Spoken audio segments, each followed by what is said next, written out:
आज के प्रोग्राम में आगाज़ में मैं चाहूँगा कि कुछ जो सोशो इकनॉमिक इश्यूज़ हैं उसको थोड़ा सा हाईलाइट करूँ, फिर हम पॉलिटिकल इश्यूज़ की तरफ आएंगे।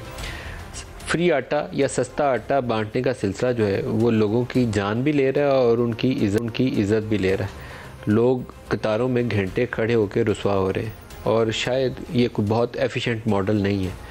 आप बेनज़ीर इनकम सपोर्ट प्रोग्राम का जो एक आपके पास डेटाबेस मौजूद है, काफ़ी अच्छी वो डेटाबेस है, उसमें मज़ीद काम किया जा सकता है, उसको एक्सपेंड किया जा सकता है, उसमें मज़ीद लोगों को डालना है, मज़ीद को डाला जा सकता है। बाकायदा उसका एक साइंटिफिक तरीक़ाकार है। उसके अंदर कैश डिस्ट्रीब्यूशन में इजाफ़ा करने की ज़रूरत है। अगर आप पहले 4 दे रहे हैं तो आप उसको 8 दे दें, 10 दे दें, लेकिन वो बहुत एफिशिएंट तरीक़ाकार है। जो रेसिपिएंट है उसका, वो अपनी मर्ज़ी से जहाँ से चाहे वो आटा ख़रीद ले, इज़्ज़त के साथ जाए, दुकानदार को पैसे दे। आटा लेना है या दाल लेनी है, ये उसकी स्वाबदीद हो। तो एक आटा है जो लोगों को कपड़े फट रहे हैं, ज़ख्मी हो रहे हैं, सर फटा हुआ है किसी का बाजू छिला हुआ है, किसी के बहुत बुरे हालों में कोई तकलीफ़ होती है। आप देखें तो आप सुकून महसूस नहीं करेंगे, आपको शर्मिंदगी का भी एहसास होगा और अंदर से कोई चीज़ आपके टूट रही होगी कि ये पाकिस्तानियों के साथ क्या कुछ हो रहा है। तो दूसरा एक जो हुकूमत ने ऐलान किया कि हम सस्ता पेट्रोल देंगे, मोटरसाइकिल को भी देंगे, रिक्शा को भी देंगे और जो छोटी गाड़ियाँ उनको भी देंगे। शायद इससे बुरी प्रपोज़ल और कोई हो नहीं सकती। हुकूमत के लोग तो सियासी लोग हैं, उन्होंने अपने सियासी मकासद देखने, लेकिन आप उसका भी एफिशिएंट मॉडल यही है कि आप बेनज़ीर इनकम सपोर्ट प्रोग्राम की जो डेटाबेस है उसको इस्तेमाल करें। वहाँ किसी के पास अगर बाइक मौजूद है तो उसी को आप कैश ट्रांसफ़र कर दें, 1000 रुपया दे दें उसको कि पेट्रोल डलवाने के लिए आपको हम सब्सिडी दे रहे हैं। लेकिन ये तरीका कि हम 50 रुपये कम देंगे, 100 रुपया कम देंगे, मोटरसाइकिल वाले को देंगे और उसको देंगे, कोई दुरुस्त तरीक़ाकार इसके ऊपर है नहीं। इनएफिशिएंट मॉडल हो जाएगा ये। और एफिशिएंट मॉडल वही है कि आप जो मोस्ट डिज़र्विंग, सबसे ज़्यादा मुस्तहिक़ ख़ानदान है, उस तक आपके पास एक तरीक़ाकार के तहत आपने वो लोगों की तयन कर लिया है कि पाकिस्तान के किस हिस्से में कौन से लोग जो सबसे ज़्यादा मुस्तहिक़ हैं और उन्हें हमें ये कैश ट्रांसफ़र करनी है, उसी को आप बढ़ाएं ताकि इसके अंदर लीकेजेस के चांसेस कम से कम हो। आप सस्ते बाज़ार में लगाएं, उससे भी लीकेजेस हैं। यूटिलिटी स्टोर्स के ज़रिए जो हम कोशिश करती है हुकूमत के इंटरवेंशन करेंगे, यहाँ चीनी, दाल, आटा सस्ते दामों लोगों को मिले। बड़ी चोरी का ज़रिया यूटिलिटी स्टोर्स हैं। माज़रत के साथ मैं किसी के ऊपर इल्ज़ाम तराशी नहीं करना चाहता, लेकिन पाकिस्तानी मॉडल के अंदर ये चीज़ें अच्छे तरीके से नहीं चल रही। तो 100 रुपया बराह रास्त देना हो सकता है कि 90% मोर एफिशिएंट हो, और 100 रुपया थ्रू यूटिलिटी स्टोर्स, सस्ते पेट्रोल, सस्ते आटे के ज़रिए देना, वो हो सकता है 50% चोरी और 50% जाए। तो जो बेहतर मॉडल है उसको अपनाना चाहिए, दूसरे को नहीं अपनाना चाहिए।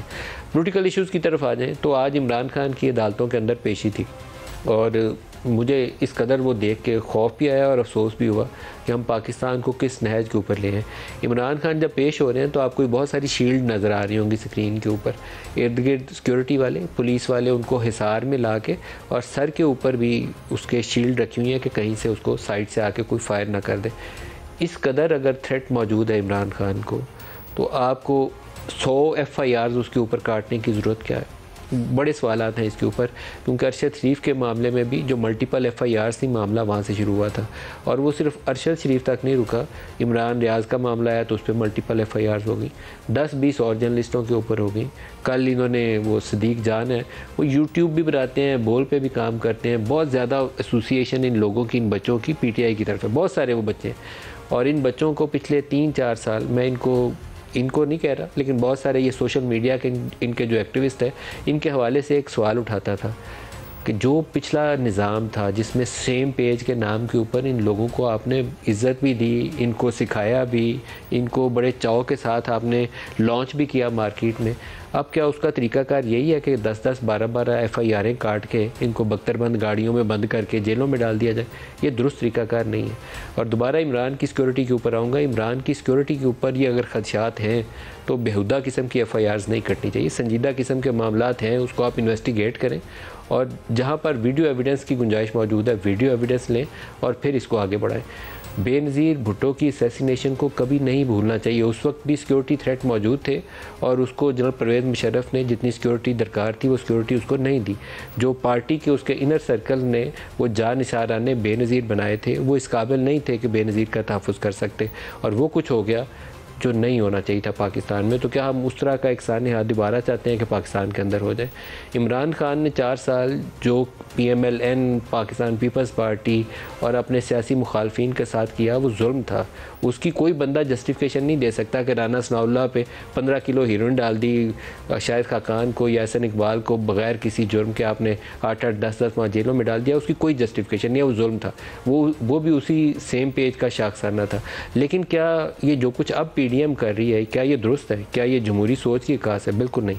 अगर पाकिस्तान को आगे चलाना है तो आपको सियासी तरीके से पाकिस्तान के मसाइल हल करने की बातचीत करनी होगी और पाकिस्तान को आगे बढ़ाने का जो रास्ता है उसके लिए काम करने की ज़रूरत है। इंतखाबात कब होने हैं, कैसे होने हैं, सियासी कुव्वतें इत्तेफाक राय करें।